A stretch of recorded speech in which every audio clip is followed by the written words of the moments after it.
हे दोस्तों, आप सब कैसे हैं? तो आज मैं बताने वाला हूँ घोस्ट इन द सेल, जो एक science fiction future based movie है। और एक बात, ये जो मूवी है ये पूरी तरीके से जापानीज एनिमे के ऊपर बेस्ड है, 1995 से लेके 2015 तक। और इसका स्टोरी लाइन काफी अच्छा बिल्डअप करा गया। और अभी जिस लाइव एक्शन फिल्म के बारे में बता रहा हूँ वो 2017 में आया था। और हाँ, 2020 साल में इसके ऊपर नेटफ्लिक्स पे 3D एनिमे भी आया था। बाकी बात करते हैं मूवी के बारे में। मूवी की स्टोरी फ्यूचर टाइमलाइन पे बना है और बैकग्राउंड जो है वो पूरा जापानीज है। जहाँ का टेक्नोलॉजी इतनी एडवांस है, यहाँ पर इंसान अपने आप को इनहेंस कर सकता है। आपकी हाथ, उंगली, आंखें, पैर कुछ भी खराब हो जाए या काम करना बंद कर दे तो उसको आप आर्टिफिशियल लगा सकते हैं। और दोस्तों, इसी चक्कर में पूरी जो दुनिया है दो सोसाइटीज में बटी हुई है। एक तो हाई सोसाइटीज जो कि अमीर लोग, और दूसरी गरीब लोग। तो इस फिल्म में एक तरह तो हो गया हाई सोसाइटीज जो कि अपने टेक्नोलॉजी को और भी आगे लेके जाना चाहता है, जहाँ पे आपको काफी ऊंची ऊंची बिल्डिंग्स देखने को मिलेगा, हर जगह एड्स, होलोग्राम। तो जापान का दूसरा हिस्सा ऐसा है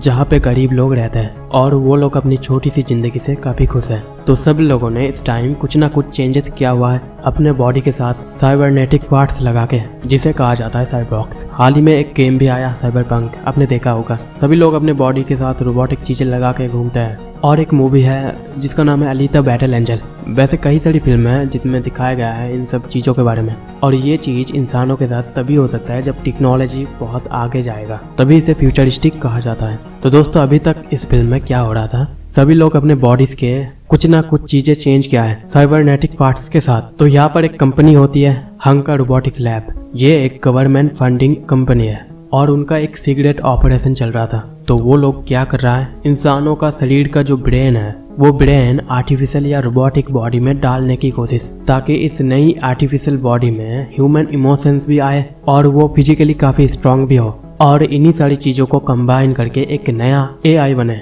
तो ये एक्सपेरिमेंट सबसे पहले मीरा नाम के लड़की पे होता है। तो मीरा अपने पेरेंट्स के साथ होता है। एक साइबर टेररिस्ट अटैक ने उनका परिवार मारा जाता है और मीरा का शरीर भी डिस्ट्रॉय हो रहा था। और तभी लैब वाले उनकी मदद करता है। तो उनको बचाने के लिए उनका ब्रेन ले लेते हैं, एक सील यानी कि एक आर्टिफिशियल बॉडी में डाला जाता है। तभी इस फिल्म का नाम है ghost in the seal. Ghost यानी कि आत्मा, घोस्ट यानी कि उसका दिमाग। तो उसकी ब्रेन को अभी आर्टिफिशियल बॉडी में डाला जाता है। जैसे कि इंसान खुद ही एक ब्रेन होता है, तो ब्रेन को जिंदा रखने का मतलब ही होता है इंसान को जिंदा रखना, भले ही वो किसी भी बॉडी में हो, आर्टिफिशियल बॉडी या नेचुरल बॉडी। अब ये एक्सपेरिमेंट काफी कॉस्टली, ये काफी महंगा भी होता है और अनोखा भी होता है। ये काफी ज्यादा एडवांस बॉडी है। तो यहाँ पर एक शरीर होता है जो इंसानों की तरह ही दिखता है और ये कमाल करने वाला व्यक्ति होता है डॉक्टर ओलेट। और ये एक्सपेरिमेंट कंप्लीट होने के बाद वो इस कंपनी का जो CEO होता है कटर, तो कटर की इमीडिएट ऑर्डर ये रहता है, तो एंटी टेररिस्ट स्क्वाड में मीरा को भेजने के लिए कहता है। जैसे ही मीरा रेडी हो जाएगा,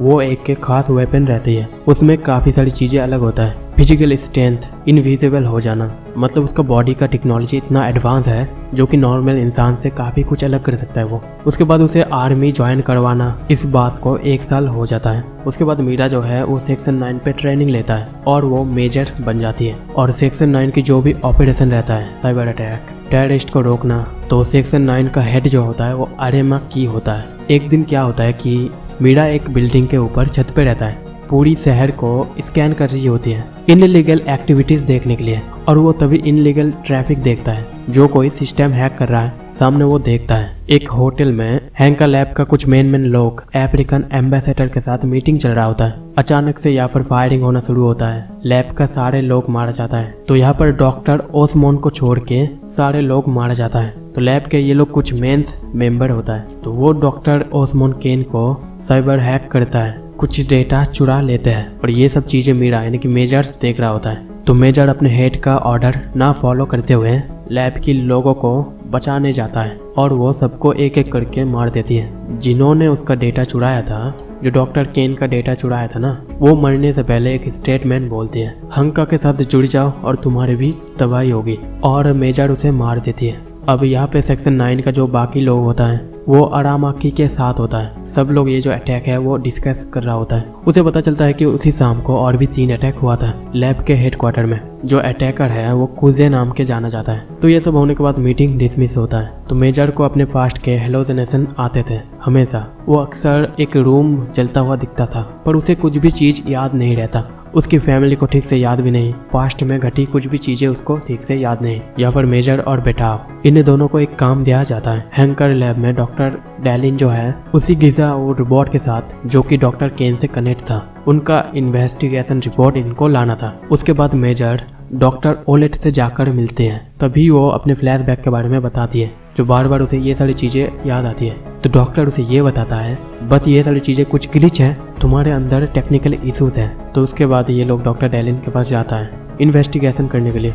ये गीसा बोट किसने भेजी थी, इसमें काफी टाइम जाने वाला होता है। मेजर गीसा बोट को अपने बॉडी के साथ कनेक्ट करता है और ये काफी खतरनाक होता है, क्योंकि जो हैकर है वो अभी भी डिस्ट्रॉय रोबोट के साथ कनेक्ट है, तो मेजर के बॉडी में भी घुस सकता है। तो वो भी मेजर के सिस्टम में हैक कर सकता है, लेकिन फिर भी उसे मेजर कनेक्ट करती है। तो मेजर को कुछ डिसऑर्डर इमेजेस दिखने लगता है, अलग अलग एंटिटीज उसे पकड़ने की कोशिश करता है। मेजर की सिस्टम खराब होने लगती है। तभी बटाव उसका कनेक्शन निकाल देता है और मेजर को कुजे का लोकेशन पता चल जाता है और वो और बटाव उसे ढूंढने के लिए जाता है। वो दोनों एक क्लब में पहुंचता है। वहाँ पर कुछ गुंडों के साथ फाइट होता है। तो यहाँ पर एक ट्रैप रहता है कुजे का, ताकि कोई भी लोग कुजे के पास आसानी से पहुंच ना पाए। और इस लड़ाई में बेटाव की आंखें चले जाता है। मेजर की भी बॉडी काफी डैमेज हो जाता है। तो देखो, हैंकर लैब का जो एक्सपेरिमेंट था मेजर के ऊपर वो काफी कॉस्टली था। तो बॉडी डैमेज होने के कारण हैंकर लैब वालों का काफी नुकसान हो रहा है। तो इस कंपनी का जो सीईओ रहता है कटर, वो आरामा को धमकी देता है, मेजर को कंट्रोल में रखो वरना सेक्शन 9 बंद हो जाएगा। लेकिन आरामा इस धमकी को सीरियसली नहीं लेता। मतलब ऐसा कि दे रहा है तो दे रहा है। डॉक्टर डेलिन उस डैमेज रिपोर्ट पे इन्वेस्टिगेशन कर रहा था। तभी उसे एक सीक्रेट प्रोजेक्ट देखता है 2571 का, और तभी वहाँ पर कुजे पहुंचता है और डॉक्टर को वो धमकाता है। उसके बाद कुजे डॉक्टर को मार देता है। इसके थोड़ी देर बाद सेक्शन 9 की टीम आता है और मेजर को वो प्रोजेक्ट फाइल दिखता है और उसी फाइल में हैंकर लैब का बड़े बड़े लोगों का डिटेल था। अब उनका नेक्स्ट टारगेट होता है डॉक्टर ओलेट। दूसरी तरफ कुजे 2 लोगों को हैक करता है और उन दोनों लोगों को डॉक्टर ओलेट को मारने के लिए भेज देता है। और तभी बेटाव और मेजर सही वक्त पे पहुंच जाता है और उन्हें बचा लेता है। उन दोनों लोगों में से एक का जान चला जाता है और एक को इन्वेस्टिगेशन के लिए ले जाता है। यहाँ पर कुजे फिर से उस आदमी को साइबर हैक करता है और उन लोगों से बात करता है। यहाँ पर वो लोग कुजे का लोकेशन ट्रैक करता है। यहाँ पर कुजे का जो सीक्रेट लोकेशन रहता है सब लोग वहाँ पर आता है। यहाँ पर इन लोगों को अलग ही नज़ारा देखने को मिलता है। यहाँ पर बहुत सारे लोग किसी चीज से कनेक्ट हुआ रहता है और यहाँ पर एक सिग्नल नेटवर्क बनाया गया था। और तभी कुजे सामने से आता है और मेजर को पकड़ लेता है, उसे कैद करता है और फाइनली यहाँ पर मेजर के वो सामने आता है। लेकिन मेजर को कुजे यहाँ पर क्या बताता है पता है? कुजे बताता है, मुझे भी अपना थोड़ा बहुत मेमोरी याद है। मैं भी एक एक्सीडेंट पे मारा गया था, मुझे भी तुम्हारे जैसा बनाया गया था, लेकिन मैं बहुत बुरी तरीके से जख्मी हुआ था।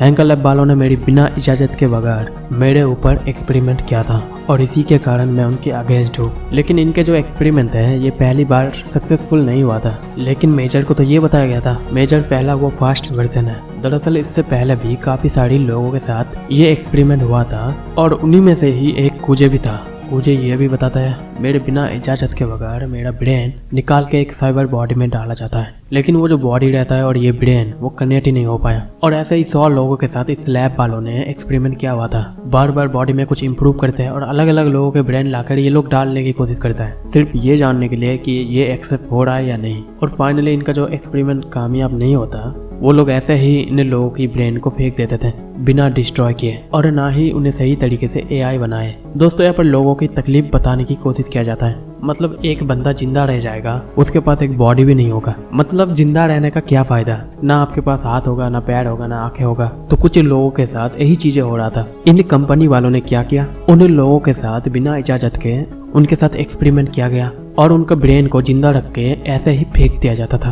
आप समझ सकते हैं ना तकलीफ किसे कहते हैं। जब तक वो डिस्ट्रॉय ना होगा तब तक वो जिंदा रह जाएगा और बिना बॉडी के जिंदा रहना बहुत तकलीफ देता है। अब दोस्तों, मेजर को जो हेलुसिनेशन आते थे, मतलब वो जो नींद में होता है तब, मतलब एक नॉर्मली रोबोट नींद नहीं ले सकता, पर मेजर के पास एक नेचुरली इंसान की दिमाग है जिसके कारण वो नींद ले सकता है। तो मेजर की कुछ कुछ यादें, कुछ कुछ चीजें फिर से आ जाता है। इंसानों की एक चेतना होता है ना, उसी के कारण जब भी वो डॉक्टर से पूछता था उसे ये बताया जाता था ये कुछ कुछ चीजें ग्लिचेस हैं। तो मेजर काफी ज्यादा इमोशनल होता है। मेजर को यहाँ पर ये समझ में आता है मैं एक इंसान हूँ, अपने डिसीजन खुद ले सकता है, सारी चीजें खुद समझ सकता है, उसे कोई प्रोग्रामिंग की जरूरत नहीं। मतलब एक होता है ना, रोबोट के अंदर मेमोरीज डाला जाता है और रोबोट तो उसी प्रोग्रामिंग में काम करता है। रोबोट के पास खुद का कॉन्शियसनेस नहीं होता। तो बस यहाँ पर कुछ चीजें समझाया जा रहा था बहुत ही डीपली तरीके से। जब एक्सपेरिमेंट फेल होता है तब लोगों के साथ क्या बीतता है, लोगों का तकलीफ क्या होता है। तो इसके बाद कुजे मेजर को छोड़ देता है। कुजे कहता है तुम अगर मुझे मारना चाहते हो तो मार दो,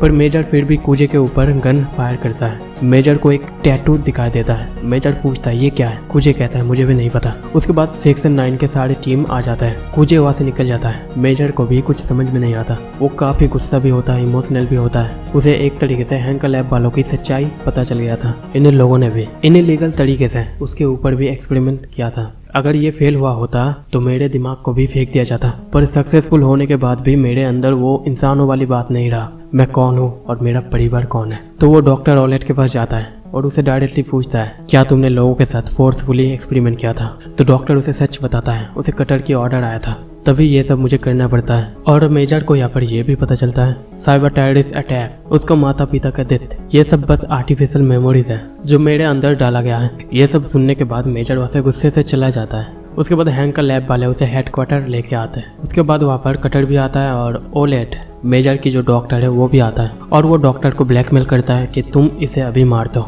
इससे सारी सच्चाई पता चल गई, लेकिन यहाँ पर ओलेट काफी इमोशनली कनेक्ट रहता है मेजर से। लेकिन ओलेट इसको मारती नहीं, उसका असली मेमोरी उसे लौटा देता है। वो कहाँ रहता है असली फैमिली, और उसे भागने में मदद भी करता है। उसके बाद कटर डॉक्टर को ही मार देता है और मेजर के ऊपर इल्जाम डाल देता है। और सेक्शन 9 का हेड अरामाकी को कह देता है कि मेजर ने ही डॉक्टर को मारा था, तो मेजर को कैसे भी मारना जरूरी है। तो मेजर एक एड्रेस पे जाती है और वहाँ पर उसे एक ओल्ड लेडी दिखती है। वो ओल्ड लेडी उसे ये बताता है कि उनकी एक बेटी थी मोटोको नाम, वो 1 साल पहले ऐसे ही घर छोड़ के भाग गई थी और उसके बाद पुलिस ने उसे पकड़ा था और मोटोको ने जेल में ही अपना जान ले ली थी। वो जो मोटोको लड़की था वो मेजर ही था। तो मोटोको को इनलीगल तरीके से पकड़ा गया था और उसे एक इंसान से साईफाई रोबोट बना दिया गया और उसकी माँ को ये भी बता दिया गया कि उन्होंने जेल में ही सुसाइड कर लिया और उन लोगों ने झूठ बूठ की मीरा की मेमोरीज भी डाल देता है। तो ये सब सुनने के बाद मेजर वहाँ से निकल जाता है। वो अरामाकी को कांटेक्ट करने की कोशिश करता है। वो ये बताता है मुझे अभी कटर को डिस्ट्रॉय करना है और यहाँ पर अरामाकी को पता रहता है और ये सारे बातें कटर सुन रहा है,